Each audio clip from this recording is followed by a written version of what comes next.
Welcome to Birth as We Know It, a podcast that is dedicated to recognizing the many different ways that birth unfolds. I am your host, Kiona Nessenbaum. I have experienced birth as a doula, a student midwife, a birth assistant, and as a mother of 3 amazing children of my own. After attending over 140 births, I've realized that each birth experience is truly unique.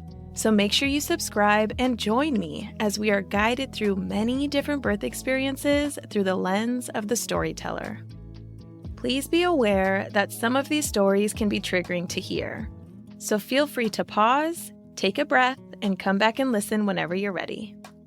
With that said, let's prep ourselves to dive deep and get detailed about what really happens in the birth space. As a reminder, this podcast is intended for educational purposes only and has no intention of giving or replacing any medical advice. All advice that is given on the podcast is from the personal experiences of the storytellers. All medical or health-related questions should be directed to your licensed provider.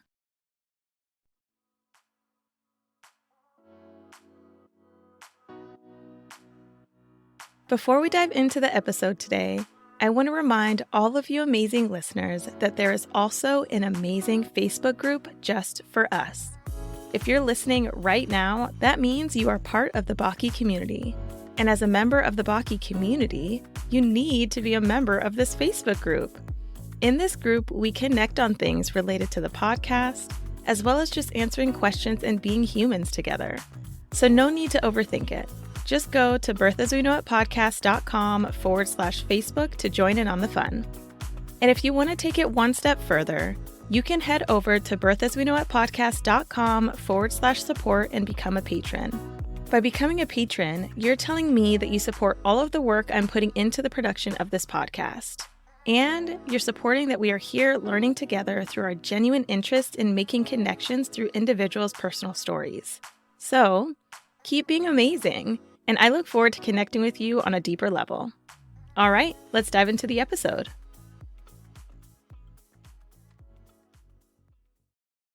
Hello, everybody, and welcome back to the Birth as We Know It podcast. Today, I have on Kayla Tschumper, and she is the founder and owner of My Birth Choices, which was created in September of 2023. So we're going to dive into that. But first, we're going to dive into her 3 very different birth experiences. So welcome, Kayla. Thanks so much for coming on. I am so excited to be here. Thanks for having me. Yeah, of course. I'm really excited to dive into this because when I was reading your guest request form, you definitely gave me a little bit of a hook of an interest with your precipitous birth, but we'll get there. So before we do that, let's go ahead and just have you tell us a little bit about yourself and who's in your family. Sure. So, like you said, my name is Kayla. I am a mom to 3 beautiful girls. I am married to my husband, Lucas. We both started out as registered nurses, over a decade ago. And I have kind of woven out of that path, kind of did a stay-at-home mom journey, which led to a birth work journey as both a doula and homebirth midwife assisting. And then, now formulating my own business. So that's a little bit about me. We live in Rochester, Minnesota. And we really like to enjoy all that Minnesota has to offer with our 4 seasons, lots of climate change. Yeah, I'm happy that you get to experience the 4 seasons because in Seattle, we do, but our summers are very short. So when they're here, we got to take advantage. Yes, that's the time that's like worth taking PTO because it's sunny outside. Exactly. Gotta go. Yeah, exactly. Yes, you need it. Absolutely. So let's go ahead and dive into your first pregnancy and birth experience. Let's talk a little bit about your conception process. Was your first, Kennedy is her name, was Kennedy planned? Was she unexpected? Tell me all the things. Yes, absolutely. So we were planning on trying to be pregnant for the first time. And we said, well, we're just really open. Let's just start trying. And we were very fortunate. We were pregnant the next month. And so it didn't take a lot of time and we were really thrilled and surprised, honestly. We just had never done this before. So probably like a lot of most first-time parents are, taken aback a little bit, but super excited. Yeah, I think that's so awesome. And When you found out you were pregnant, how soon did any symptoms hit you? Was it like, oh, I peed on a stick and then next day I'm feeling all the things? Or did it take you a while? Yeah, I was working as a nurse at the time in an inpatient pediatric hospital ward. And I remember we found out we were pregnant. And, I think it took a couple of weeks of having this huge secret, just glowing, smiling all the time, right? So I would say there was about 2 weeks of just complete bliss. And then I remember sometimes you have to work in independent assignments where you stay in one room with your pediatric patient. And I remember having to ask for bathroom breaks all the time. Like, I really need to go to the bathroom again, which was just weird to have to alert someone to come and stand in my room so that I could go use the bathroom so many times on a shift. But that was my first symptom, was just having to pee a lot.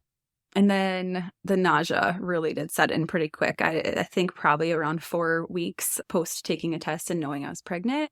And that lasted for me with vomiting all the way until 20 weeks. So that was pretty intense. And there are some things I know now that I kind of wish I would have done differently just to be more kind to myself of, better nourishment and a lot more warmth and just slowing down that I think could have helped mitigate some of that nausea. But that was definitely my big sign that I definitely am having that first trimester. Yeah. Enduring. Yeah. And so you said that it lasted until about 20 weeks. Were you at any point diagnosed with hyperemesis, or was it just random but lasted up until 20 weeks? Yeah, and it was not hyperemesis, thankfully. If you are a survivor of that, just my heart goes out to you because, wow, it's such a toll. Yeah, feeling sick and crummy and tired and nauseous and puking is one thing, but thankfully, no, it was not more than that. It was just 20 weeks of kind of random, certain smells would be really triggering. I remember anything with fish, if my husband was making something, and certain synthetic fragrances. So we thought we liked this little peach plug-in thing.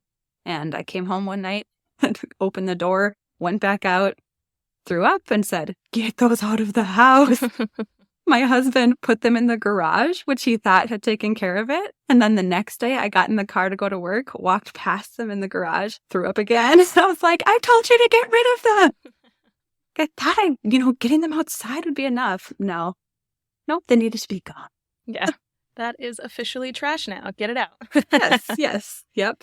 Being in the medical world, did you prep yourself in any specific way for your birth? Did you take any childbirth education classes, read any books, talk to friends in the field? What was that like for you? Yeah, it's kind of interesting, 50-50, how the medical world encouraged me and how it discouraged me. So when I was in nursing school, I stumbled upon the infamous documentary, The Business of Being Born.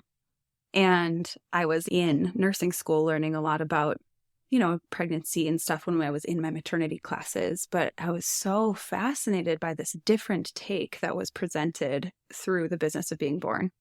And so then I remembered that was very profound and impactful from when I was pregnant for the first time. Kind of had a little bit of distrust with the medical system and pregnancy and birth. And so I would say what I tried to do then is steer myself towards, well, if I am starting to align more with birth as natural and physiologic, I just need to read about it. So I would read and I would use my shifts downtime. So some of those long overnights where there's really slow shifts, I would just read and devour hundreds of birth stories. Because my motto was, if it becomes familiar to me, it won't be scary to me. It won't be foreign to me. I'll be noticing patterns within each birth story because as you know, you are the prime example of telling these stories that are all so unique. But there are some patterns that you see with early labor versus active labor versus transition. Right. So I used a lot of time to be reading stories. Also, anytime I would tell someone I was expecting, we would usually at some point shift to talking about their birth stories. And I was really careful for I actually would use, if somebody would tell me something that was pretty traumatic or something that happened to them that they were really dissatisfied, I would take notes, not oh, so I need to watch out for me. It was more well, what could they have maybe done differently? Or was that in their control or was that not in their control? and just identifying those pieces and not letting my mind go into anything scary. Beyond that, we did take a hospital-based birth education course, which was good. But as I even say now, it's the tip of the iceberg. It's really unfortunate that most women in our society, at least where I live, they think, yep, I signed up for my 4-week, 2 hours at a time prenatal education class. I kind of drug my partner along with me because I've met one enthusiastic dad who was like, I can't wait for childbirth education at the hospital. And then think that they're like good to go for the next 10 weeks until they actually experience their own labor and delivery. So I experienced that birth education course and thought, yeah, it was nice, but that is not what prepared me. The other huge piece of my puzzle for preparation was Emelia-My's Guide to Childbirth. I studied that book, and the first half is birth stories. The second half is her wisdom. And it just spoke to me like to trust how my body was designed to deliver and to open up and to birth a baby. And so all of my main coping mechanisms came from that book, and I had a lot of confidence in what I learned there. Yeah, I think that's really awesome. I love that you brought forth the fact that, yes, the childbirth education that was offered at the hospital is a good start, but it's definitely not all things that you need to know, and being able to obtain information from different sources such as books, podcasts, friends, and family, with keeping in mind when you reach out to all of those resources that the way in which people explain their birth or the things that they experienced is not a guarantee that that's how you're going to experience it. So take what you need and leave what you don't. And then also don't carry the traumas and weight of other people's experiences on your own shoulders. Absolutely. That's one of the main reasons why I put all of the information in the titles of this podcast, because I want people to know that, hey, you are literally choosing to listen to this at your own discretion, but you know that the story you click on is going to mention stillbirth or miscarriage or trauma or hysterectomy if you look at these things. And so if that's something you want to avoid while being a person that is still pregnant, you can avoid it, which I think is good. And then maybe sometime you want to come back and listen, or maybe you don't, because that's not what you want to hear. And that is okay. Yeah. The power of informed choice. Exactly. I love how you also utilize this book because you were able to do it at your own pace. You were able to flip back and forth. And it's not just with this book in particular. You can do it with any book. If you find a book that you're really into, you can literally flip, highlight, mark, take notes, do more research on the side. Like, books are an amazing resource. And I feel like sometimes they don't get enough credit because it's just a book and there's words between the covers and it's all going to be the same. Every book is the same when really it's not. So yeah, I think that's awesome. So as you got closer to the birth of Kennedy, what was going through your mind? So much curiosity and enthusiasm, really. I was not afraid.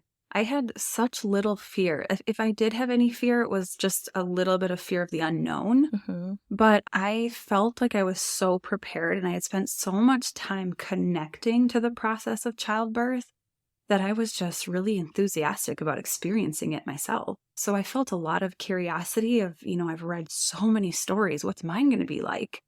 And I'm really hoping for my birth to go smoothly and to have a great experience. But I just know that I have to be in the moment. I can't predict exactly when she's going to come or when I'm going to experience labor. So as anyone who is toward the end of their pregnancy will tell you, it's such a unique time. Like, oh yeah, I will be at work next week or in 3 months. Right. It's You never know. Crazy. You never know. Yeah. Yeah. So did you feel any particular kind of energy from Lucas at that time? Did you feel like he was ready, he was scared, he was nervous, or was it more of like, it'll happen when it happens? I felt like so remember, he's a nurse too. He's not really familiar with childbirth, or like he wasn't as maybe enthusiastic as I was, but he was excited. I think he was kind of like the naive, normal dad, excited. Like, yeah, sounds good. We did what we need to do. We'll just see what happens. And so I don't remember him being fearful or nervous. I just remember him being like ready to support me and feeling good about it. Yeah, that brings a question to my mind. With both of you Sure. being nurses, I guess we'll touch on it, but I'm curious if during your labor process, if it was easier for you both to understand the jargon that's being talked about Yes. in birth. Oh, absolutely. There was, no issues there. I think that was his way of connecting to birth, was that it was kind of, he had been exposed at least a little bit to childbirth and the medical system, of course, because he worked in it. And yeah, I think that was hugely to our benefit, for him especially. Yeah, and that point that you just brought up of him having that as a form of connection to the process, I think that's really awesome. And to give him that sense of belonging in a way, because it is so, not saying that partners or husbands or spouses are not feeling like they belong, but a lot of the time they do feel hopeless or helpless. Yeah. Because what can they do? Yeah. And he was well equipped with the jargon that was being tossed out. And potentially when you're mid contraction, they're like, hey, do you want to X, Y, and Z? And he's like, no, or he knows what they're talking about. So yeah. So let's go ahead and dive into your birth experience. At what point did you know you were in labor? Oh, this is so fun to relive.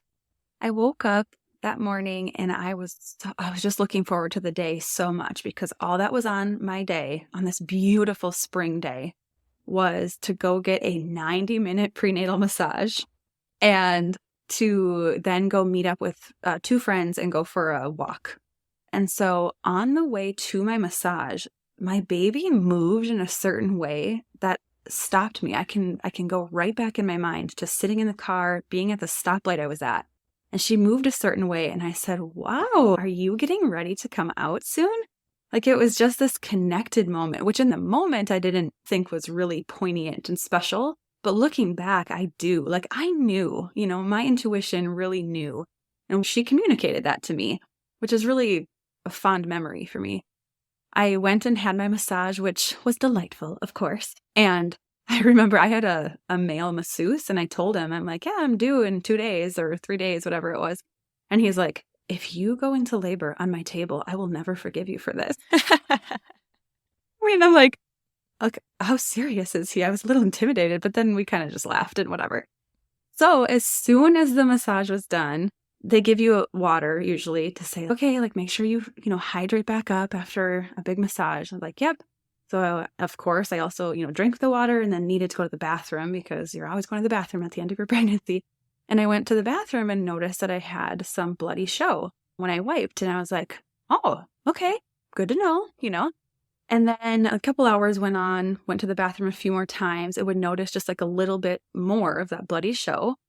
And while I was on the planned afternoon walk, I started to have noticeable contractions. They weren't stopping me, but they were there, and I could feel the tightening. And I was trying to just completely ignore it, because I really wanted to go for this walk today. Again, like in Minnesota, when you finally have nice weather, you're like, please get me out. Like, I just want to go and like be outside and breathe the fresh air.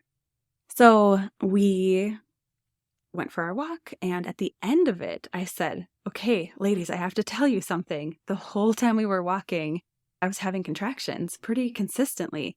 And before we started our walk, I had been like losing my mucus plug. And so I really think that I need to go home now and pay attention. They're like, wow, okay, cool.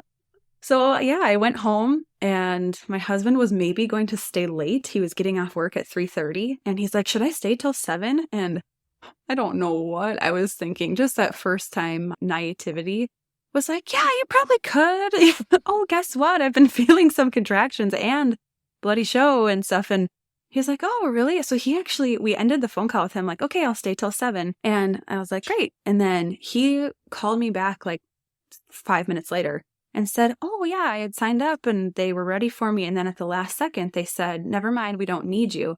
And that never happens. You're always needed at the hospital. So I just like to say, like, that was some grace to be like, I really did need him home and didn't realize it. And then it just worked out in our favor.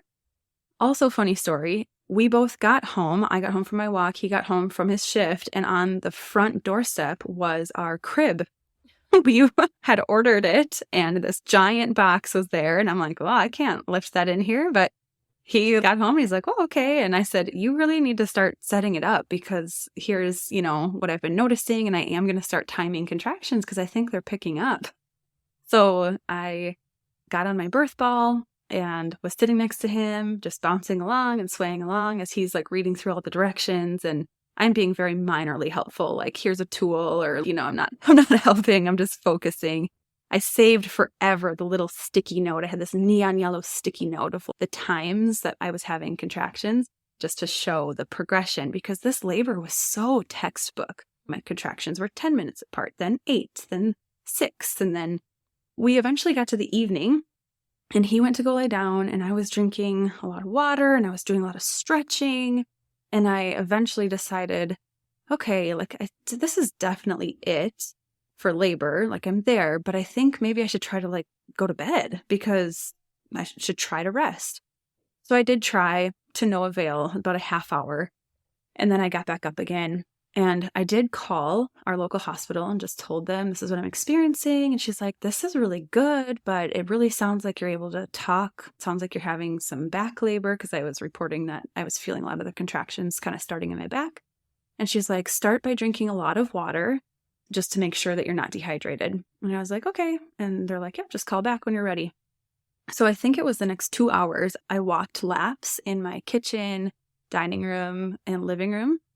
And I would just kind of watch the clock a little bit, and I would just do my circles. And when one would start, I would march and sway and moan.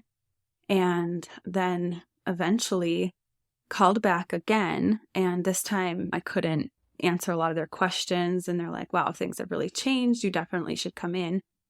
And so, yeah, I got Lucas up and said, let's go. And that drive for us was only about maybe 15 minutes. And I'll never forget it, though. We were just so uncomfortable with contractions. At this point, they were coming about every 4 minutes, I think. And that was just a long ride, but I just kept my low moans. And Lucas had been filled in by me, ahead of time with the birth plan and everything. And so when I would start to get high in my voice, he'd be like, no, you're moaning. Like, okay, yes. That was very helpful. And then we had a discussion about horse lip breathing. So he was encouraging that. And we had talked about it because I said it's really important when a mom is in labor to not feel self-conscious. I said, so you can't make fun of me doing that. I need you to support me in that. So he would kind of bring that up. He's like, just keep horse lip breathing. He was really supportive. We got checked into triage. We got baby on the monitor. Everything looked great there. And I was in the zone. I was yes, no to the questions that I was being answered, or Lucas would answer them on my behalf. And the nurse was like, the midwife will come and see you, but she's in the middle of something, so it'll be a while. So they just kind of left us to it, which I was happy for, because with just the two of us, that's kind of what I wanted. I just really wanted focus, and I wanted to be able to be in the moment. I think we were in there for about 45 minutes to an hour, and the nurse comes and opens the door very quickly and says, are you pushing? I was in the middle of a contraction, scrunched my eyebrows and shook my head. And she's like, well, your voice has really changed. I think you're in a new place for labor. And so if you start pushing, please let us know. I was like, okay. I just, again, one of my absolute best tips that I tell every mom, and this was one reason I know I was able to do a natural unmedicated birth for myself, was to only stay in one contraction at a time. I was not thinking back to how long I'd been in labor. I was not thinking ahead to when I would start pushing or when I'd meet my baby. I was not really even fully acknowledging that I was going to have a baby soon. That was not on my mind at all. It was just, I was right here dealing with the work in front of me, in my body. And so, yeah, she left, and it really wasn't too much longer. The midwife came in. She performed a vaginal exam. And she said, you're between 6 and 7 centimeters. Let's have a baby tonight. And when she said that, I got this huge burst of energy, oh my gosh, we're going to have a baby. Because again, I just hadn't really let myself claim and acknowledge that that's what was truly, truly happening. And so I think that was almost just something, it's really powerful for moms to be able to settle in to where they're going to be giving birth. And that was almost maybe a permission or something that I needed in my head, that this was the real deal. So things picked up pretty quickly after this. I got off the cart and was standing and swaying, and they brought in a wheelchair to bring me from triage back to labor and delivery. And I got on the wheelchair and said, please bring a bucket. And we got no more than 10 feet. And all that water I'd been drinking to make sure it wasn't back labor earlier, that was a lot of output. I was like, whoa, okay, feeling very sick. Took care of that and then was like, all right, go ahead, get me back there.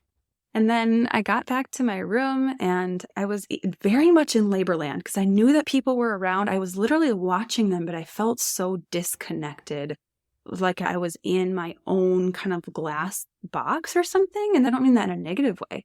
I mean that I was doing my work. I was doing labor.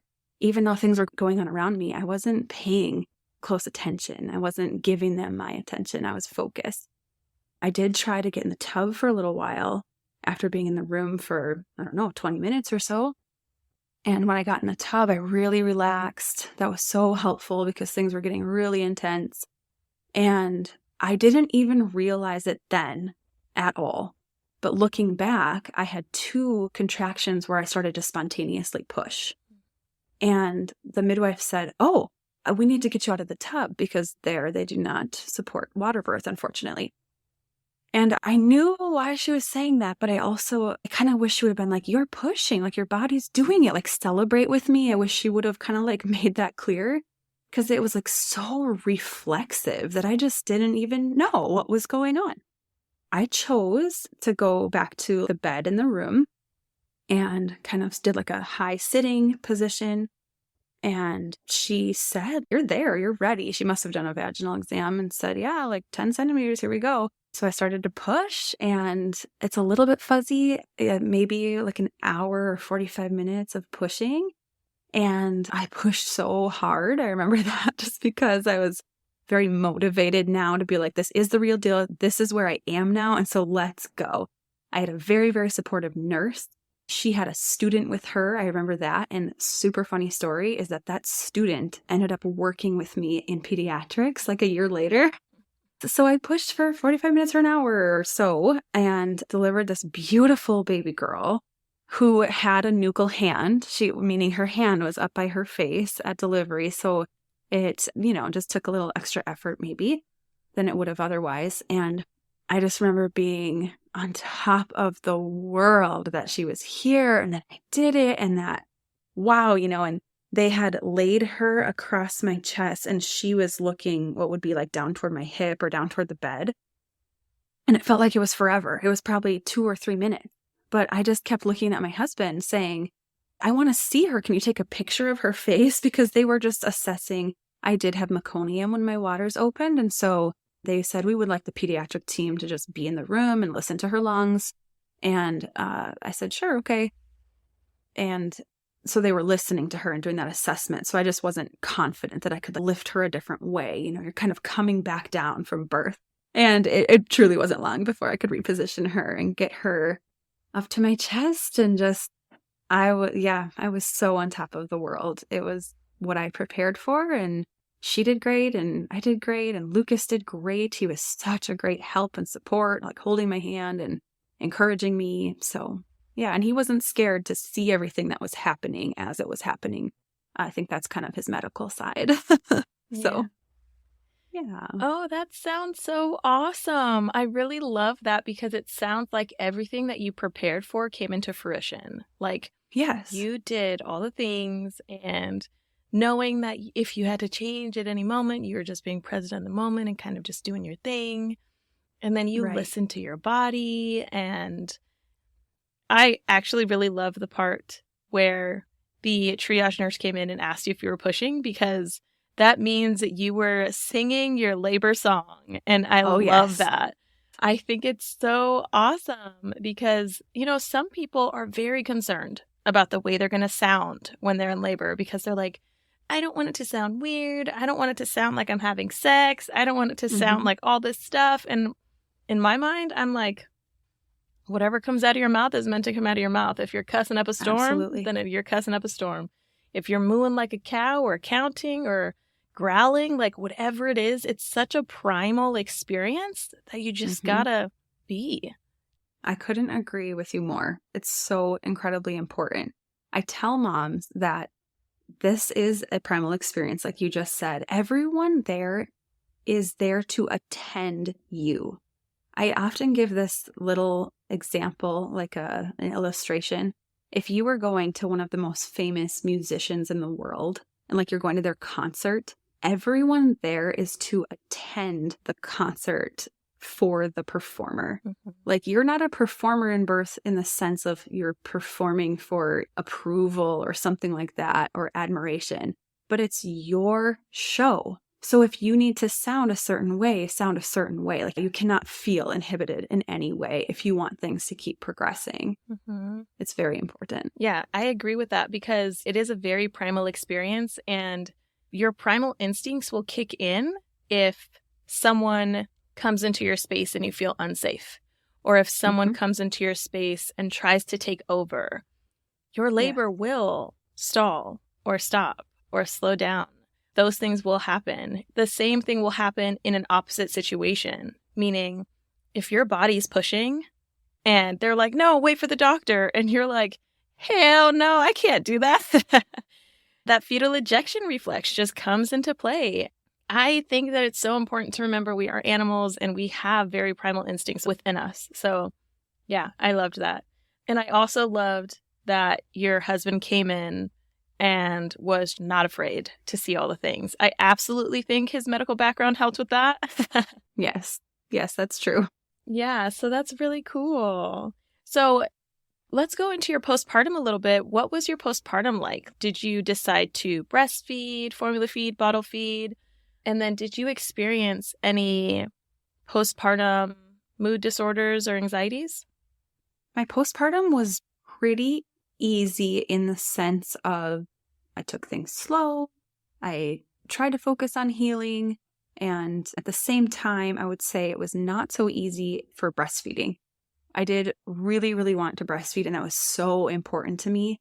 But I did not prepare the way that I did for birth for breastfeeding. I very naively, and actually I will admit, I just had this naive confidence that breastfeeding is a natural process, so it'll just work. Like, I've seen so many people breastfeed in the pediatric setting where I was working at the time that I'm like, yeah, they just sit down for a feed and they feed, and like, that's that. And I had heard some stories about challenges, but I'm like, oh, we'll figure it out as we go. I just did not prepare the way that I really needed to beforehand. So we had a good breastfeeding experience, except for I did not reassess and readjust her latch as often as I needed to. So it was painful. And then because it was painful, our feeding sessions were shorter than what they needed to be. So by the time she was about 3 months old, she was not at the weight that she should have been. And it wasn't like she was in a dire situation, thankfully, and she had the whole time had good wet diapers, good poopy diapers, like all of that. But I really needed to have longer, slower, more private sessions. While the first couple weeks of my postpartum were pretty slow, I would say by 3 weeks, I was returning to a lot of like social activities, not anything physical or like returning to work or anything like that, but just being in a lot of social settings. And so you just have to kind of plan for what the group is doing, or like if you're going to be with your group of friends or at like a softball game or something like that. Some of that becomes more of what's on the forefront of your mind than actually planning when did she eat last and how long has she been napping. And you kind of are switching your brain there quite a bit of your focus. And so I think I just wasn't catching how much I needed to slow down and relax to let more than one letdown happen, for example, for our breastfeeding sessions. So that was probably the most difficult part, because by 4 months we were supplementing and then officially formula feeding. Now, for me and my choice, that was devastating because I really didn't want that. I really, really wanted to breastfeed. At the same time, there was this huge disconnect for me that I there were so many things I could have been doing to support my process. And even though I was a nurse, and even though I, had prepared so much for my birth, and I believed that this was a natural process, I wasn't connecting. And I put this more on me, not on like, oh, so too bad that we're not educated enough or something. I really, I could have reached out for lactation appointments that I didn't reach out to.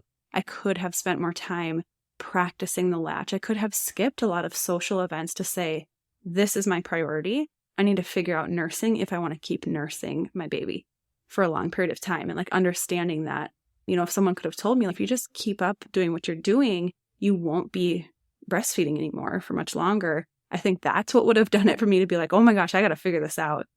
But you have to have grace for your younger self. And my sweet baby is healthy, and I cherish every single day of those 3 months that we had breastfeeding. And yeah, so all in all, the postpartum was fine, but that is something that I wish I would have wised up about sooner.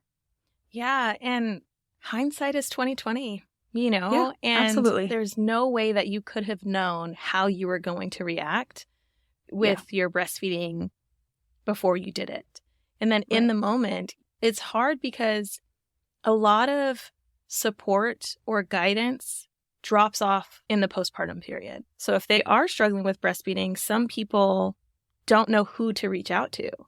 And then if you get into this cycle of being passed down the telephone line, you kind of lose hope at the same time too, because you're like, okay, I'm going to talk to my provider, and then my provider is going to say, oh, talk to the lactation consultant. And then you talk to the front desk of the lactation office, and they're like, oh, well, the appointment's not available till this time, but you can come to this free thing. And they're like, well, maybe I'll just go to the free thing. And then you never end up going to the free thing. And so it's this whole cycle. And then especially with being a first-time parent, you don't know what to expect. You don't know what to look for. You don't know how to feel, what the latch is supposed to be like. And that also goes into subsequent experiences. So if you end up breastfeeding again, what are you taking from your first time to remember or advise or guide yourself on how to go through the second? You're exactly right. There's a lot of support at first, I think. And then once it's even a month in, you're not really seeing anybody consistently after a month. Mm-hmm. So then it's a lot of work when you're trying to figure out how to care for a baby to then okay, who do I call for lactation? Yes, the appointments, are they available or not? Am I up to packing up my baby? And, where we are, you have to park and walk through the parking ramps and all this stuff just to get to the right desk. By the time you actually get there, it's this whole hour before you're even actually seeing somebody. So you're right. There definitely is room for improvements in support postpartum. Yeah, absolutely.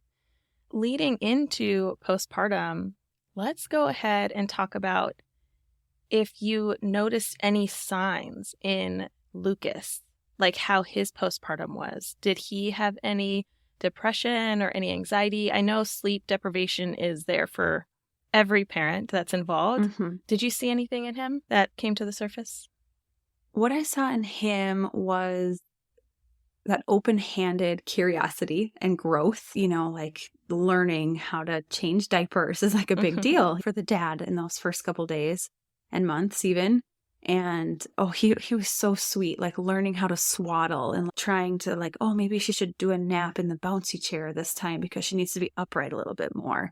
So we're really trying to study her and know her cues and that kind of thing. So I think he was definitely interested and curious. He took his role very seriously to bring me snacks and water. I loved that and appreciated that so much. That was entirely sweet. And one of my fondest memories of postpartum is that we would sit on our recliner sofa in the evenings, and we would kick the legs up and we would snuggle the baby on our chest, and we would just eat, and we watched the show Parenthood, which is so funny that it was we had not heard of that show really or watched it prior to this, but we watched all seasons and all episodes in the first few months of postpartum. It was just our little evening ritual where we would eat and the baby would sleep on our chest and we would watch that. And it was just funny that it was Parenthood was the name of the show. Mm-hmm.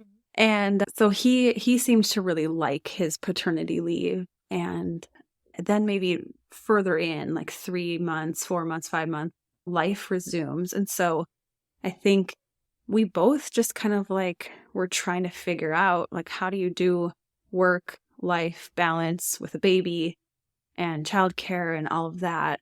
So it definitely was a balance, but I don't think that he had much change, like withdrawing or being too overwhelmed or anything like that.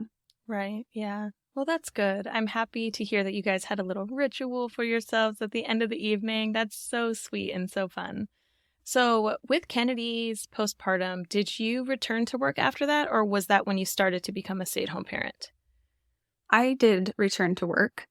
I was a little nervous about that, but I said, I actually am kind of excited to go back and see these people that I love to work with and to figure out what it's like to be a nurse now in pediatrics as a parent myself. I wasn't a parent before, and that changes you absolutely as you're caring for kids.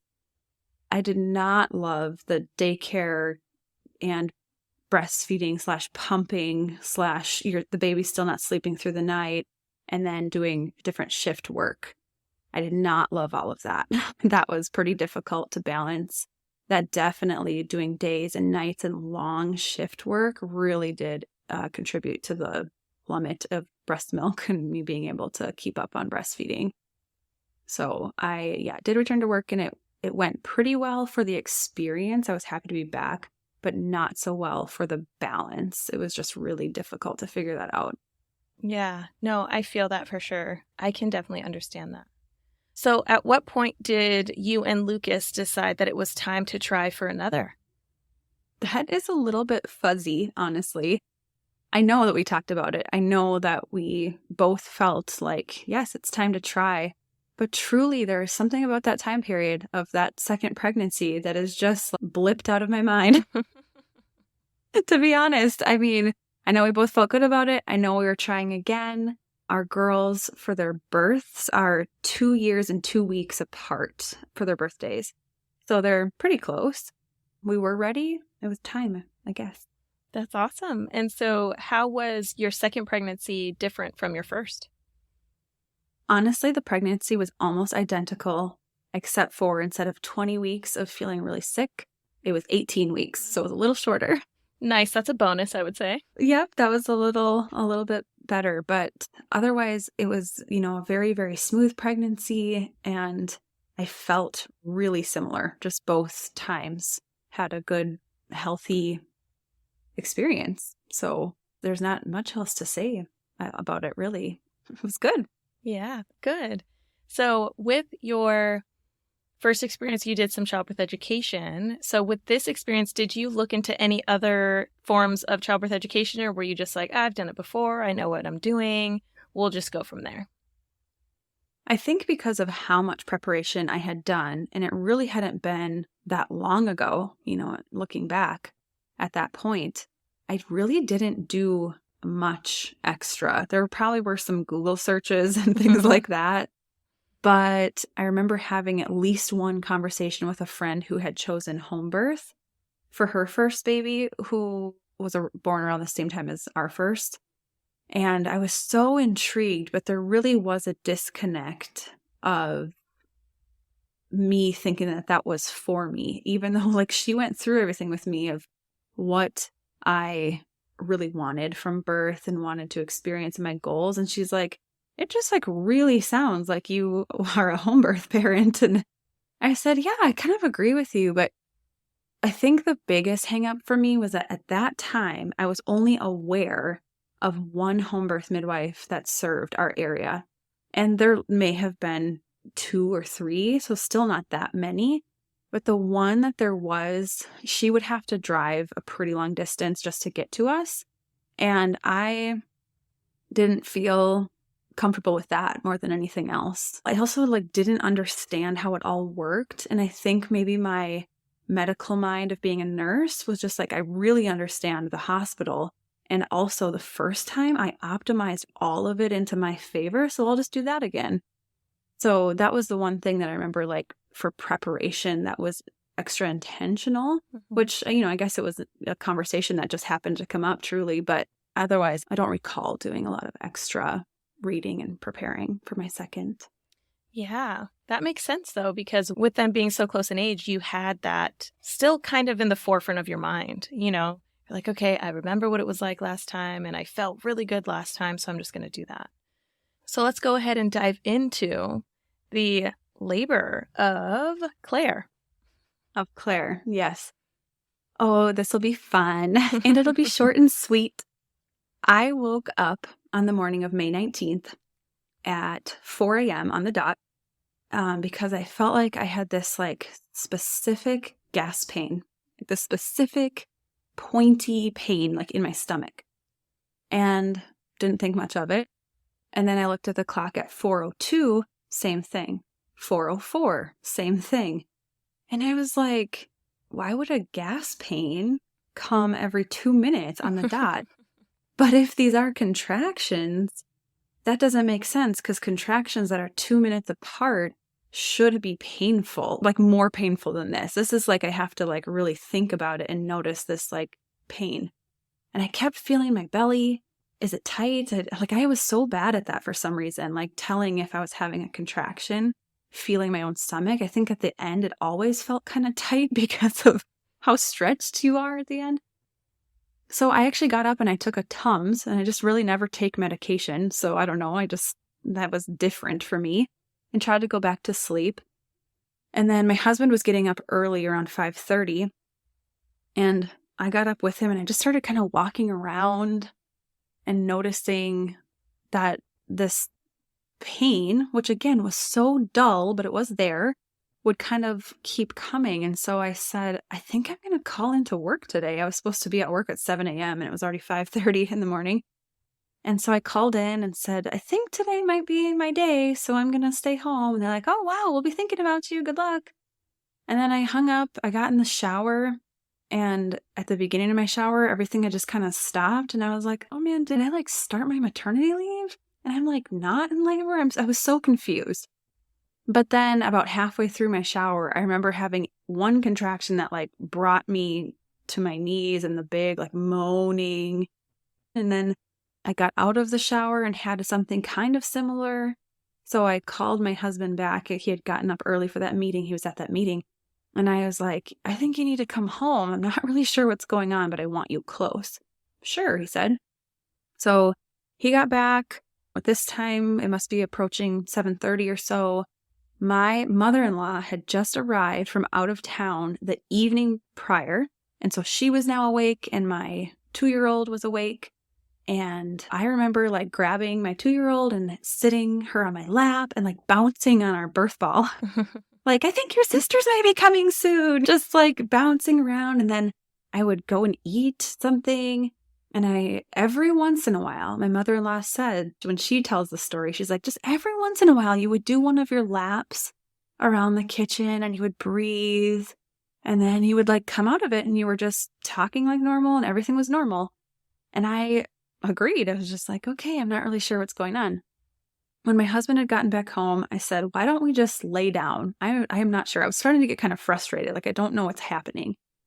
And when we laid down, we were watching one of our favorite sitcoms, and I just started to relax and laugh and hold his hand. So the oxytocin was just totally flowing. And we weren't laying there too long, and I had 2 contractions back to back that I had to get up on my hands and knees and rock, just like intense. And he's just sitting next to me like, good, like, yeah, those are really big. And it was on the 3rd contraction that started like that. I got to hands and knees, and these were happening every like minute and a half after laying down. I got up on that 3rd one, started to be hands and knees, and then popped straight up to my knees and said, my water just broke. And he's like, oh, okay. And I said, come around to the side of the bed, help me off the bed. My water just broke. And I even said, like, pull down my pants because I couldn't see, like, I couldn't feel like a huge gush, but I knew that's what happened. So he did. And it was just, I had been wearing a pad and there was just little $50 size amount of fluid. And he's like, are you sure your water broke? And I, at this point now, things are like really happening. I'm like, I am sure my water broke. Now get me to the bathroom, which was 2 steps away because we have an attached bathroom in our bedroom. And we're starting to walk over there. And I'm like, she is coming. This baby is coming now. And I had looked at the clock when I had stood up off the bed, and I had this red clock. So it said 8:40, I just remembered that. And we moved over to the bathroom. He gets me there and I'm leaning over the vanity, deep breathing, and he disappears. And I'm like, where are you? What's happening? And he's like, I need to call EMS and I need, and he's just brilliant. He picks up the phone, calm as a cucumber, says our address first, which I'm like, you are so brilliant because they need to know where to go. So he starts with that and then says, my wife is in labor. The baby's coming now. And as he's talking, I have another contraction. And I look over and say, am I going to the toilet or to the shower? Which was just a standing shower. So I'm like, no, I'm not going to sit on that cold, hard floor. So I'm just going to sit on the toilet backwards. I'm going to grab the tank and full throttle. Here we go. And I hear my husband coming back over and he says, yep, I see the head. And I heard him drop the phone. And one thing I forgot to mention from our first birth is that when she was being born and he was seeing this, the cord was around her neck. And that kind of startled him a little bit. He just didn't like the way that looked. So when he came over now in this birth and he's seeing the baby come out, crowning, he came right over and he searched for the cord around her neck. He just did it. And it was around her neck. So so brilliant. Like he gets in there and unwraps it from her head. And then the next contraction's coming, and it was what my mother-in-law called the banshee woman yell, which was her first clue that something's happening in our bedroom. And it was just this huge, like, grunt, push, scream kind of. And out she came into my husband's arms. And thank goodness he was home, because people say, oh, if he weren't there, you would have gotten off the toilet or you would have caught her. And I'm like, I really didn't know what was happening. Like it was. I always joke that Claire birthed herself, that it was like I was just a bystander because she just, it was so slick and so fast. It was like she decided, yeah, now's good, and just came out. And I'm convinced that if he hadn't been there, she would have been on the floor or something, and it just wouldn't have been as graceful as it was. So now my mother-in-law comes in the room and is like, what is going on? Oh, there's a baby. My gosh. And my husband is holding her and she's crying. So this is all good. I'm stepping over her umbilical cord now to try to like back up and get off the toilet and sit down on the floor. And he says, we are fine. Just get me some towels. She says, where are your towels? She just got in the night before. So she's trying to be helpful and she's nervous. And yes, so she gets us some towels. We wrap baby up. I hold her close and I say, hi, Claire, what are you doing here already? Just like kind of laughing and still truly like catching up to what is going on in front of me. And Lucas picks the phone up and he's like, are you still there? And they're like, yes, somebody should be entering your neighborhood really shortly. Like we can hear the baby's crying. This is good. Like don't cover up her face. All these things that we're like, well, yeah, we know. And yeah, these people came in, thankfully. I don't know if it was happenstance or what, but it was 2 female paramedics that helped Lucas clamp the cord, and he got to cut it. And then I got to snuggle her, and I had not delivered the placenta. They had me push once, and I'm like, it's not coming out. Like, I'm not ready. But they're like, that's fine. We just had you push once, get on the cart. Oh my goodness, I'll never forget. I get on the cart for them to like wheel us out to go in the ambulance.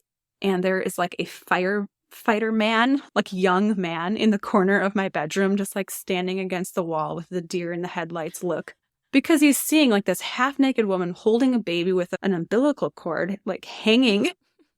And I just like picture in my head forever, because I'll never know, but like that was probably his first day on the job. I had them snap a family photo in our living room quick, and then they took us away just for the delivery of the placenta. Everything was good. I did not end up delivering the placenta until we got in the hospital. And even then, I think I just needed to calm down again. I think so much, just like birth, when a woman delivers a placenta, she needs to be ready to birth and she needs to be ready to open and let it go. And so I could feel like that once we were like, okay, we're all situated in a place where people are going to help me with this now. And then it was very smooth. So that was really wild. I love it, though. I really love it. Man, Lucas is a champ. Seriously. I cannot tell you My husband would not have done so well. I just think he didn't have a choice. I mean, none of us did really in the moment. And certainly his medical background helped. It helped that it wasn't the first baby. Absolutely. Yes, but a really fun story is that if an EMT delivers a baby in the field, they get a stork pin. And the gal who got the stork pin, which was pink, for a little baby girl, she sought us out and gave it to Lucas. She said, I didn't deliver your baby. I didn't catch your baby. You did. And so he proudly wears his stork pin from time to time and tells that story. It's really cool. That is so cool. That is so amazing. Awesome. Good job, Lucas. High five. Yes. He recently interviewed for a job, and that was one thing that he included in like some fun facts about himself.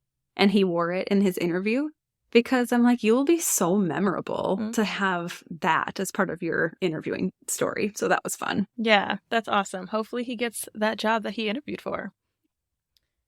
I love that Lucas did the checking for the nuchal cord. I think that's so awesome. And I think his instinct to do that was very much his medical background of like checking off the boxes and maybe like a fear kind of background of being like, this was something that stuck out to me the first time that kind of shook me a little. So I'm going to just check just in case because I need to be the rock here. And let me stay being the rock by checking for the cord. I'm like twisting my finger in the air. So a funny story about that. When you get in, they said, well, why don't we check your perineum and just make sure that everything looks okay? And I said, there's one, it almost feels like a paper cut, like on the right side. I said, could you check that? And Lucas goes, honestly, I think that was from me because I like went so fast to unravel the cord that I remember like scraping you. Oh. And I laughed because I'm like, you're right. Like, that's exactly where you were when I started feeling that.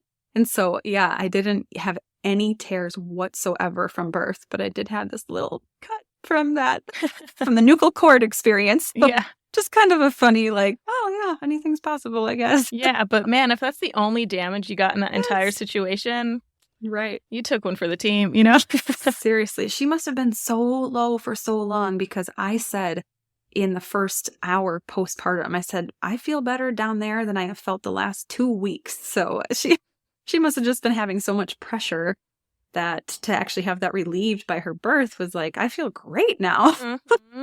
Oh, that's so awesome. So how was your postpartum with Claire? Did you end up breastfeeding Claire, and how was your experience with her? I did. And I really wish I could say I was all the wiser, and I was not. It was kind of the same thing.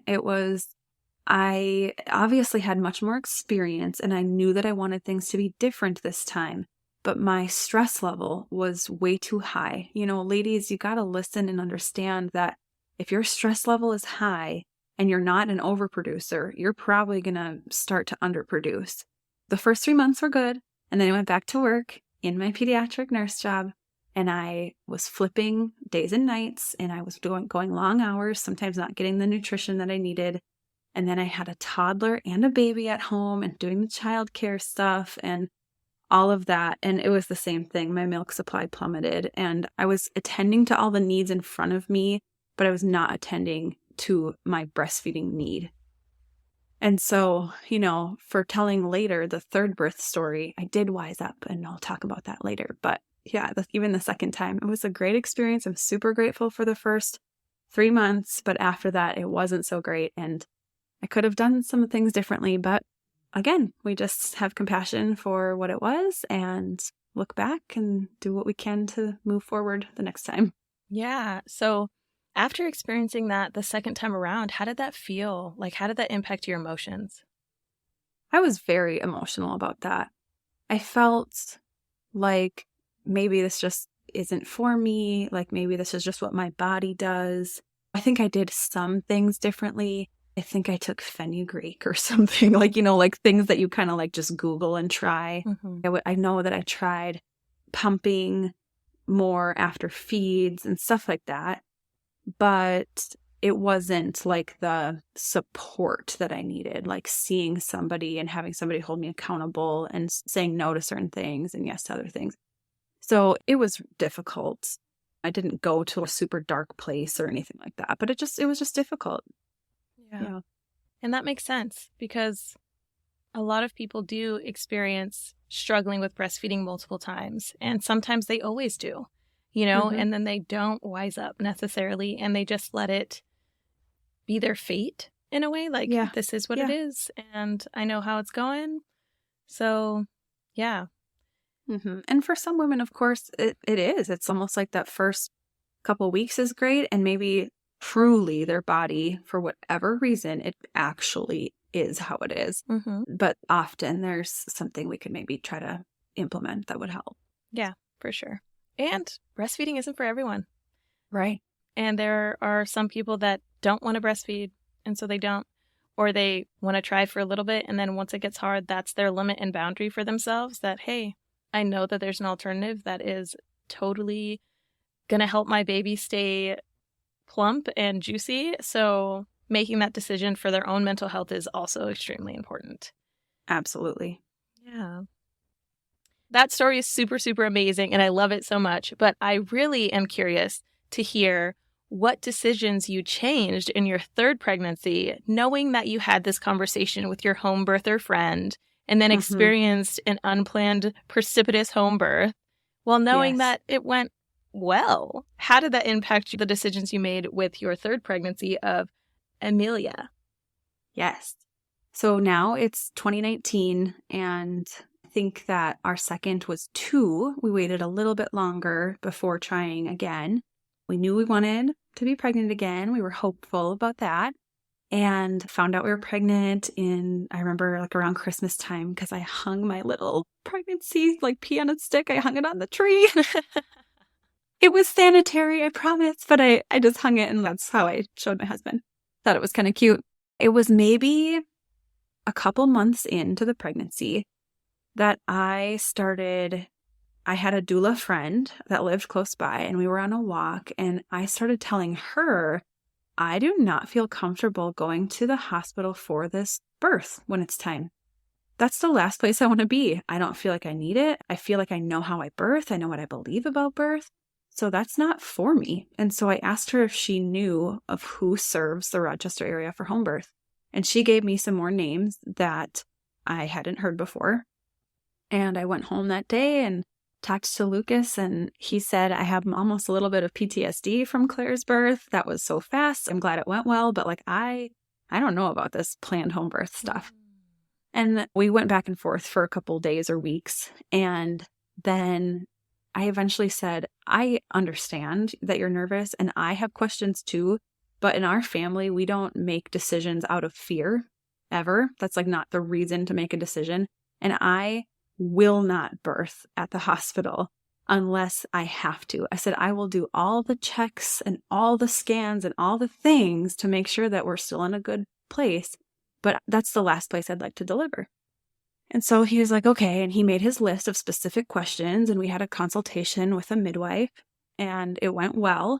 And he was agreeable to having the first appointment, and we would decide after that first appointment what we thought. And after that first appointment, he was like, you could tell he wasn't like, great, yes, home birth, it is. But he was very much like, yeah, okay, like we'll stay on this path.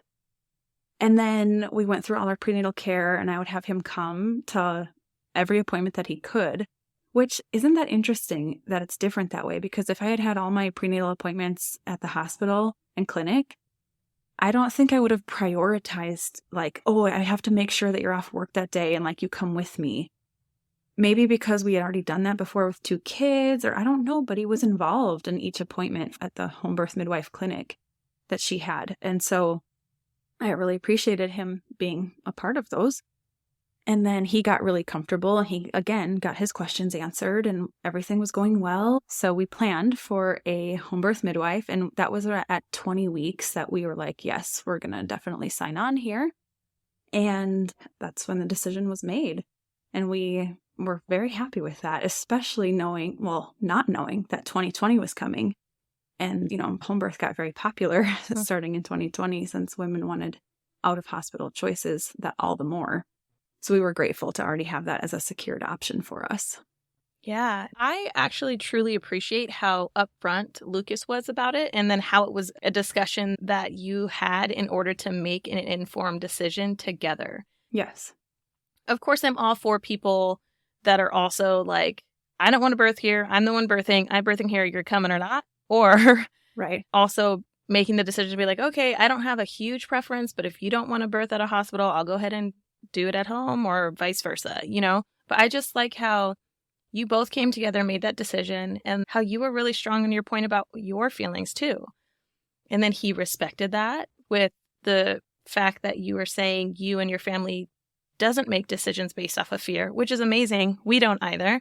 And so going through with that and having it be him be more included than he would have if it was just normal prenatals at the hospital, I think that's great and such an amazing way to be involved as a partner.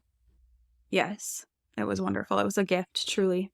Yeah. And so by the time you gave birth, it was pandemic time. Yes. It was August of 2020.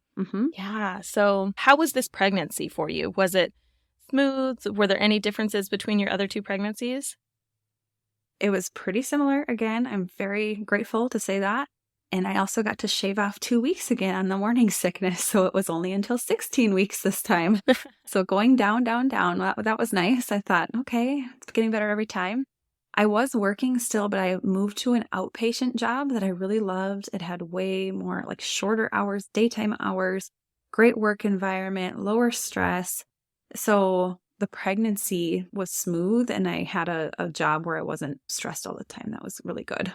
Yeah, no, I think that's awesome.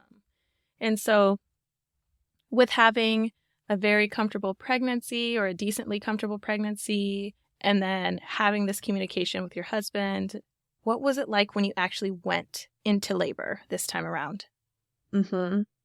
He and I got to go on a date that morning, which was so fun. My mother-in-law was back again. So fun. She had been with us, I think, a couple days at that point, and said, why don't I take the girls to go see their cousin? It was about like an hour away. I said, great. So we got to go have a date, and throughout the morning, I'll just naturally every once in a while rest my hands on my stomach. And I would feel like, gosh, my belly feels so hard. But I had no pain, none at all. And then, the next time I would just happen to brush against my stomach or just be feeling my stomach, it was so hard again. And I'm like, Lucas, are these like, does this feel like a contraction belly? He's like, oh, definitely. That's definitely a contraction. I said, must be Braxton Hicks. I can't feel anything. He's like, okay. And after our date, we went to Target. You know how with a registry, sometimes you can like get a coupon and you can go and buy a bunch of stuff on the registry and it's cheaper. So we're like, well, we need a car seat and we need this, let's just go take care of that since we don't have the girls with us. And we ran into a friend there and we were talking and just like chit-chatting and taking our time.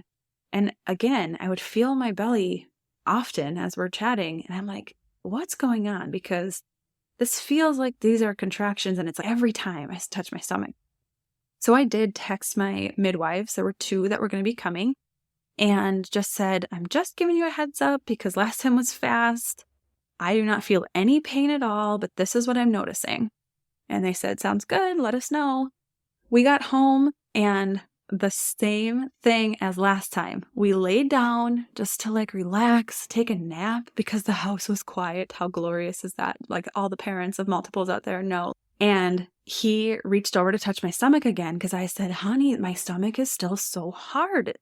And is this a contraction? And he felt my stomach. And when he touched my stomach, my water broke. I'm not kidding. And that was wild. And my eyes got huge. And I looked at him and he said, what, did your water just break? And I said, yes. And he popped up out of bed so darn fast.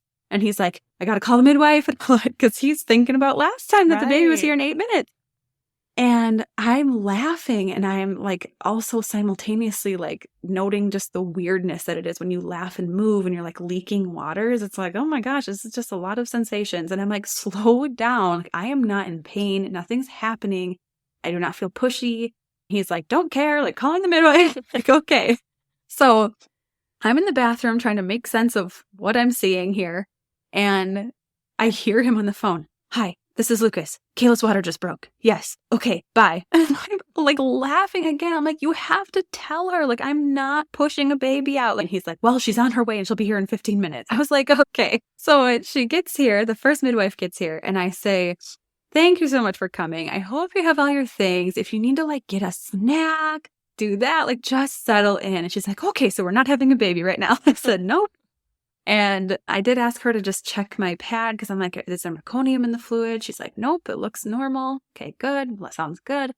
She just checked on me and baby, and it's like, yeah, baby's happy with water's open. Like, just do whatever you need to do. And I'm like, yeah, I guess I'll just like hang out. I called my same friend who's a doula. She lives close. And I'm like, if you want to come over, you know? And I hadn't planned on her being there for the birth, but I said, if you end up being here when she's born, like you can be. So she came over and she was just so sweet. She was like, here's some grapes and here's some water, making sure your water's filled. And she was just so attentive. And I loved that.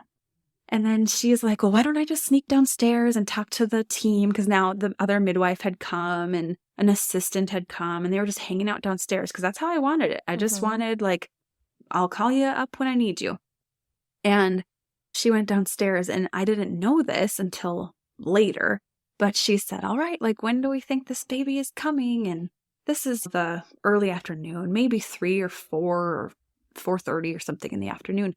And my very experienced midwife said, I think about like 8 o'clock, like 8 p.m. And she's like, oh, really? Okay, yeah, sure. So anyway, we chatted a bit more. And then the doula, ended up going home. She needed to take care of some things. And then I started to get a bit louder with my moaning and going through contractions. Now there is pain, like things are coming. Again, I think my body just knew that everybody's here and it just let it be. And so after they checked on baby with the Doppler, I just said, I'm just going to get in the shower. And I got in the shower. And we laughed because we both saw that there was like a spider on the ceiling. We're like, oh my gosh, like, are you going to get that? Like, I don't know what to do. Like, I'm busy, Lucas. You're going to have to take care of that. And so we're just, kind of laughing. And I got out of the shower and it was pretty close to go time. I was either in transition now or like really getting close to pushing because things were intense. And I said, go out of the bathroom and please go tell them to come upstairs.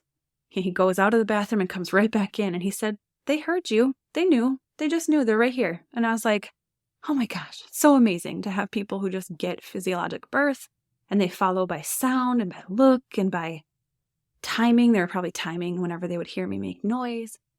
So then we just settled at the end of my bed. I pictured kind of being, again, standing because I was standing with Claire when she was born and just pictured kind of leaning at the end of my bed. We listened to my favorite song over and over again. And I told them, I said, I want my midwife, who I was the closest to. I said, I need her right here. And she came right up next to me. And I just said, it's time to push. And I don't want to. I just don't want to do it. And she was like, well, just there's many women around the world who are coming to this exact threshold. And like, we have to cross it to meet our baby on the other side. And I like loved and appreciated her in that moment. And I also was like, don't care, don't want to do it. Yeah. Oh, I was a little sassy, how we get in transition, right? So I, don't have a choice now. The next contraction, I'm going to start trying. And the second midwife was with Lucas kind of behind me a bit as I was kind of standing and leaning. And he wanted to catch. They were having a discussion and he's like, yeah, I want to try to catch the baby. And she's like, great, I'll be right here, And so I pushed a few times and they said that they're seeing her head and I just want to be done so badly. And I think it was maybe a couple more pushes. And on the last one, when I pushed real hard to get her out, she like fetal ejection reflex, like boom, she was out. I was standing. She shot out and did a somersault and oh my gosh. Lucas. So I'm looking like through my legs back at him and the midwife. And I see the midwife's face, just these huge eyes, like watching the baby and him and like a football catch. And I see my husband and his arms are kind of, like grabbing the baby. And yeah, he caught her. She was very slippery and she came fast, but he caught her and she said, whoa, nice catch. And I love this moment right here so bad because He actually like caught her. Yes. It's not just that Yes. like birth worker jargon of like, let me catch your baby as like we help guide them out of your vagina. But no, it's like he Yes. literally caught this baby that was just like busting out. Yes. Oh, yes. Yes. And so I again stood up and kind of turned around. And it was the plan that Lucas would look and see what this baby was. With our third, we did not find out if it was a boy or girl. And I said, well, like I'm like looking at him like, come on, what is, I want to know. And I was trying kind of not to look at the baby because I wanted to hear him say it. And he said, it's a girl baby, and handed her to me. And I said, oh, a girl, and hugged her. And they just helped me like kind of back right up onto my bed into my little like nest area. And I got to just nurse her and be with her. And it was big sighs of relief that we're done. And it really, they left us after they checked that everything was totally fine. After a minute or two, they left us again just by ourselves for about, 5-10 minutes and came back. And my placenta was already ready. I couldn't deliver it. I just couldn't get that. Like I wasn't coordinated with my pushing to just kind of help it when I was reclining. So Lucas held the baby and then I got into a squat and I just delivered the placenta on the Chuck's pads there on my bed. And that was that. And that was pretty even Steven. I mean, that was it. Oh, I love that. And the thing that I hear in every single one of your birth stories is that you were the leader. You were the leader. Yeah. Everybody was following your lead. And even in that second precipitous birth where you did not know what was going on, you were still leading and Lucas was following. He's like, I gotta see the head. I'm catching this one, Yes. Yeah. Yeah. Thank you for pointing that out because that truly is of vital importance. It matches that little illustration that I give to my clients now, that you are the center. Mm-hmm. Everyone here is to attend to you. It is not a power struggle. Maybe there's dialogue and discussion about what's going to be best, but it is not a power struggle. It does not need to be. Yeah. So, yeah, I really appreciate you pointing that out. Yeah, absolutely. And I agree with you in how it should not be a power struggle. And with so many people, even if they're birthing out of hospital, there is still a power struggle sometimes. The setting that you choose to birth your baby does not determine whether or not you're a leader. It's your team, your care, and your agency throughout the entire process. So, yes. Yes. Let's talk about your breastfeeding journey with Emelia because you had said it was different. It was. It started off pretty similar, just had like good supply right away. And my midwives were really intentional about saying, you got to fix that latch. You got to gently pop her off. Don't let her get away with those shallow latches. And I was really ready now to be like, if it doesn't feel right, I'm not doing it. I am reassessing. I also got a different pump. I used the Haka. If you're unfamiliar, listeners, that's like a silicone manual kind of pump. It's not really a pump. It's more like a milk collector. Right. And that really helped just catch if my breasts were full. I could just kind of use that without having to aggressively pump. But then I also did have a different pump that I had used before, which was just more gentle and just like it worked better with me. Ironically, I didn't need to use it very often. So that was good all in all. But the fact that in this third postpartum, I was more aware about better latches. I had a less stressful job. I did have, now 3 children. And yes, there's some stress that comes with that, but I wasn't flipping days and nights anymore. My employer and my manager really meant it. Like, please take your pumping breaks. Please make time for it. So there's less staff altogether in this position that I was in now. So there was like actually time. And then I actually only stayed at that role as the pediatric outpatient nurse for about, I think it was until Emelia was about 4.5 months old. So I came back after maternity leave and stayed for a little while. And then I said, now's the time. Now's the time. My husband and I had a lot of discussions for the years leading up to this. And we knew that it would come after a third baby. But I just said, she does not eat well when we're apart. It is very stressful for me. It's very stressful for her. It's stressful for the daycare provider. It's time. Like, we need to make the cut, and I'm going to start staying at home full time.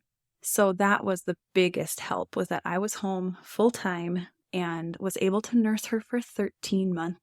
Oh, beautiful. Yeah. Yep. And that was, I again treasured every single day and just kept at it. And it wasn't always super easy. I just like don't have a big supply. So I was always in the back of my head, am I making enough? Is it enough? Is she growing enough?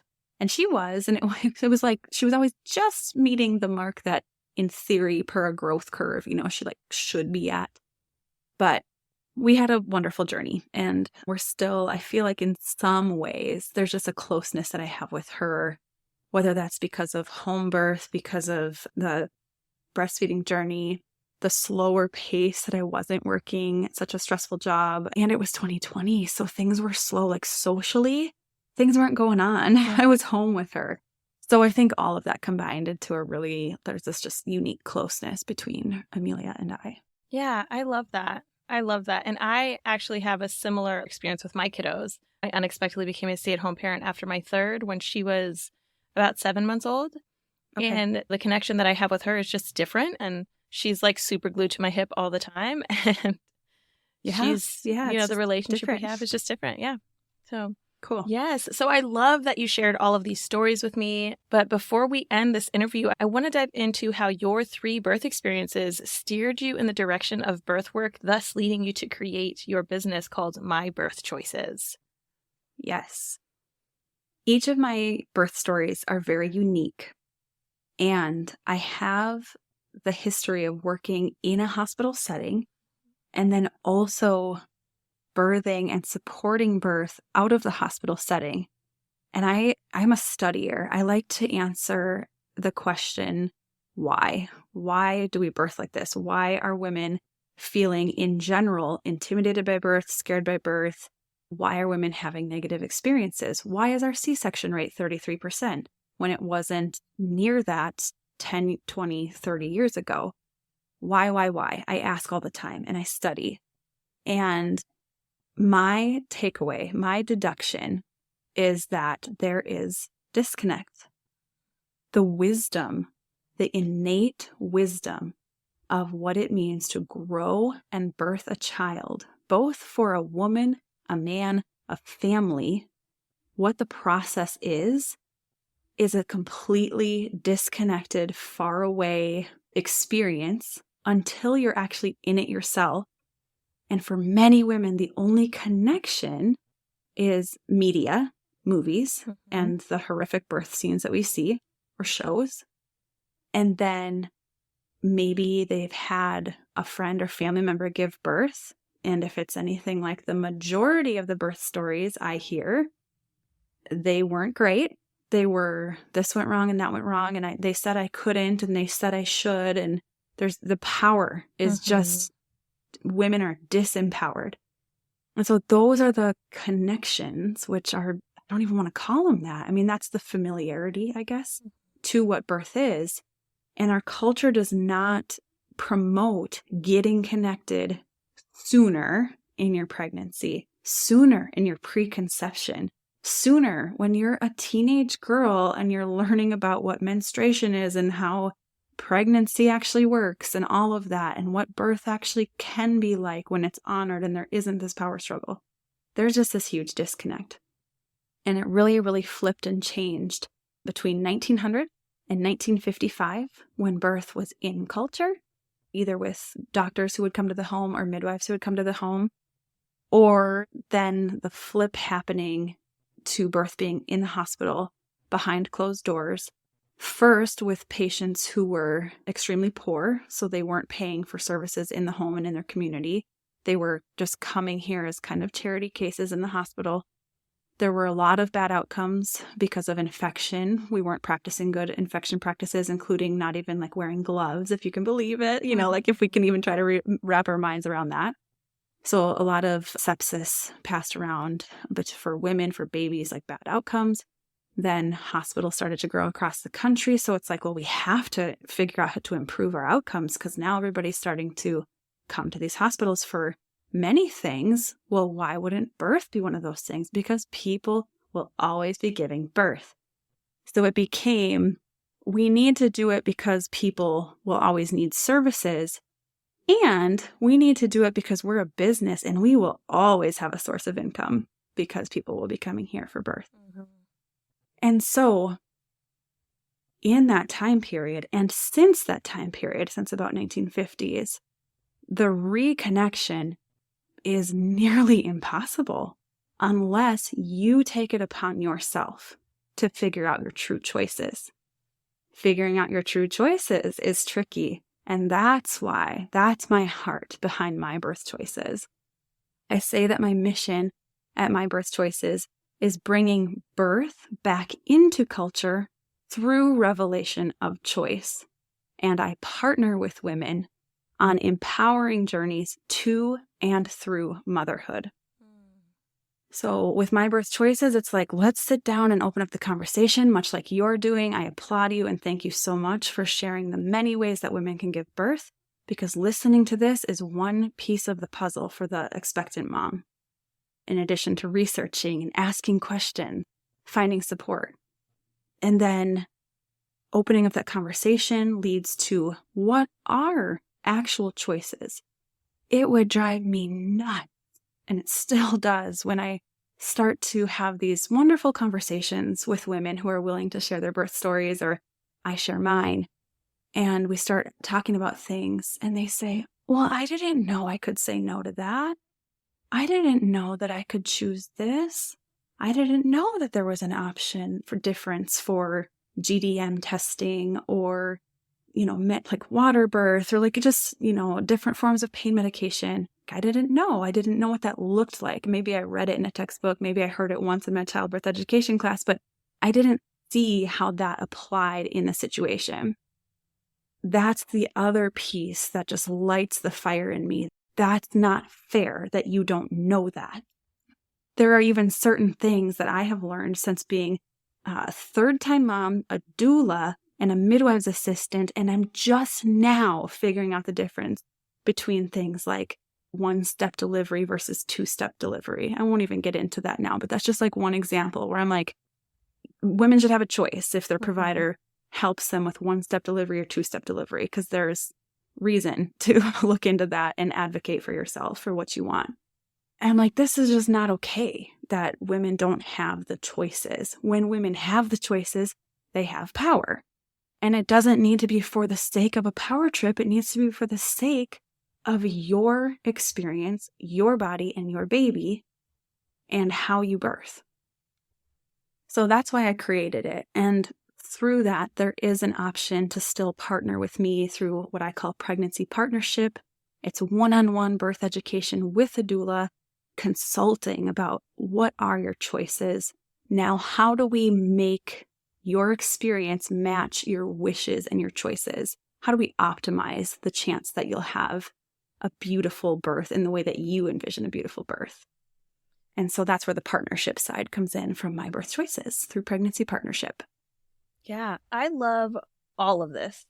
And I'm excited to be able to share about your business while it's still in the early stages, because there's so much growth that's going to be happening with your business, and the impact that it's going to have on the community that you're serving is absolutely insane because of what you had just mentioned about having that agency, right? And doing those things. And so one of the biggest things about having agency with knowing what your birth choices are means that you get to actually hear and see and learn about how the policies and procedures that are being put into place impact you as an individual. Like, what can you say no to? What can you say yes to? What can you say maybe or absolutely not?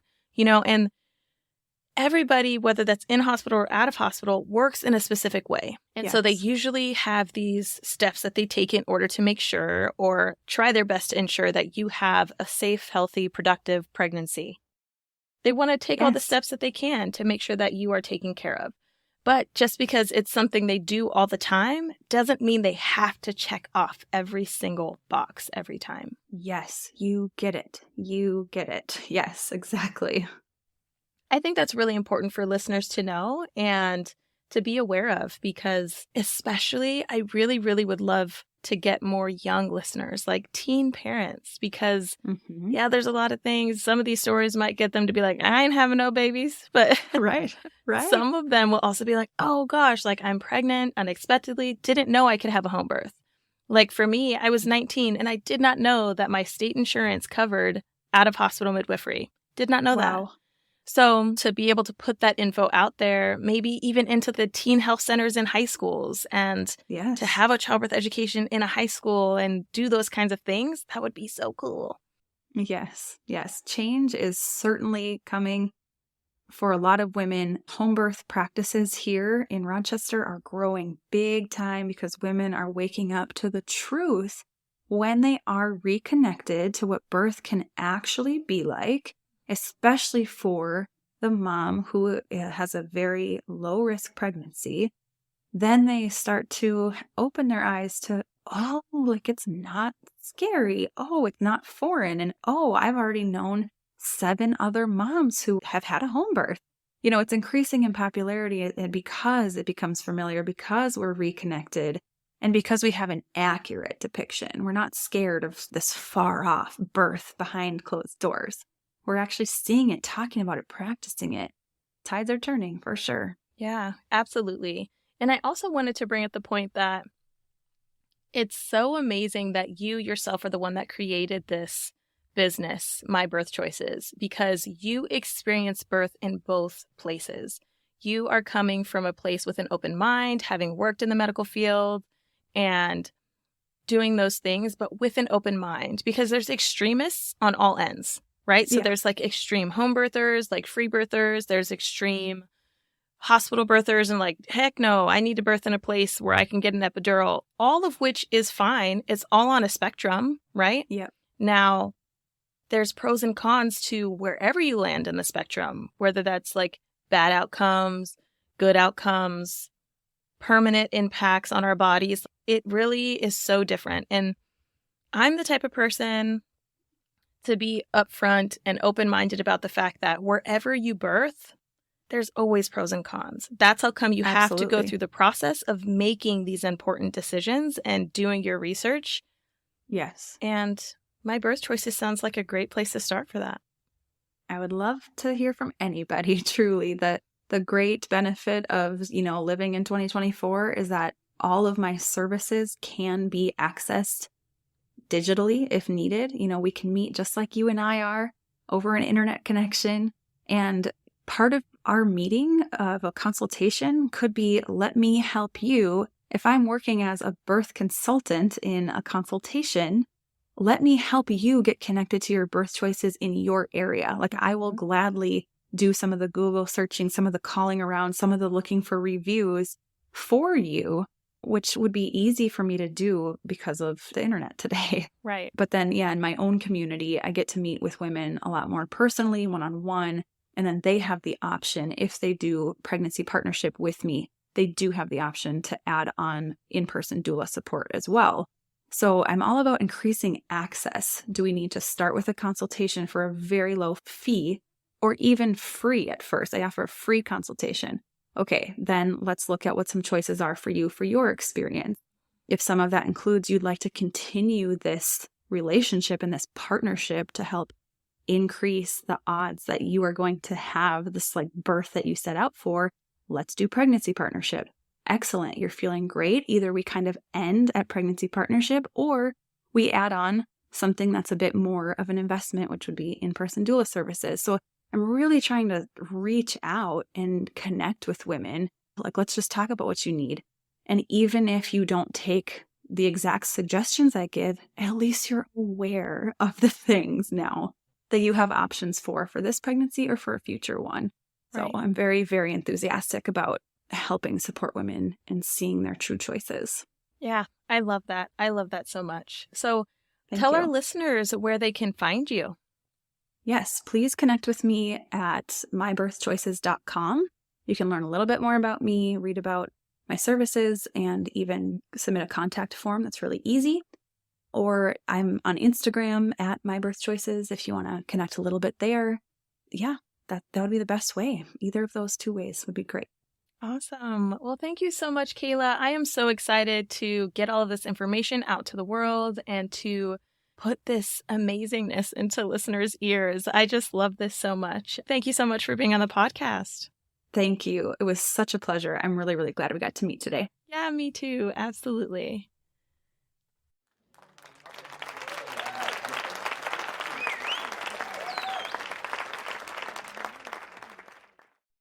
During this interview with Kayla, I learned that having that mindset shift of being a hospital worker versus birthing at home can be a tricky one.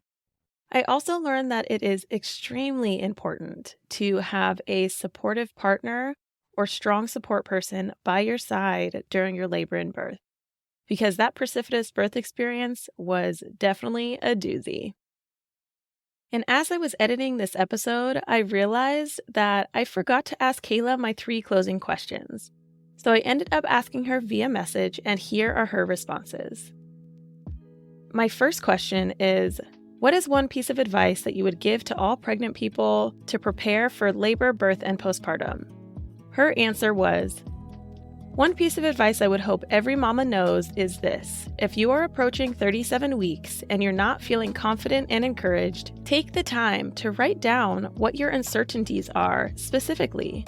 Yes, there is always the unknown, but beyond that, what are you specifically unsure of? Then, this is the important part, find a helpful solution. She says, notice I didn't say to find the answer. There isn't always one answer, but there are always solutions that are more helpful than not. Question number 2. What is one resource that I can provide the listeners on your behalf? She said, book a free consultation with me at My Birth Choices. Women use this time to talk to me about their desired journeys and to get questions answered. She said she can listen and connect mamas to resources and help them make their dream birth plan a reality. And my final question, of course, is if you could describe your birth experiences in one word, what would it be? And she said her overarching word regarding her births is rewarding. Kayla, I appreciate you so much. Thank you for sharing your stories, and I am so excited that everybody gets to listen and learn from them. As for you listeners, I would love for you to join the private Facebook group so you can participate in all of the fun conversations. To join, go to birthasweknowit.podcast.com/Facebook. And if you love the Birth As We Know It podcast, contribute to the production by becoming a patron. You can do this by going to birthasweknowitpodcast.com/support. For our next episode, we have a special guest. Her name is Abriana Kennedy. Abriana is an ER travel nurse, a birth doula, as well as a pre- and postpartum strength trainer. So stay tuned so you can hear how Abriana navigates all 3 of these roles. She also shares a couple of birth experiences with us, and she talks about some of the challenges she experiences as being a birth doula who is a nurse while working with other nurses. So it's going to be a good one. All right, friends, I look forward to staying connected. Talk to you soon. Bye for now.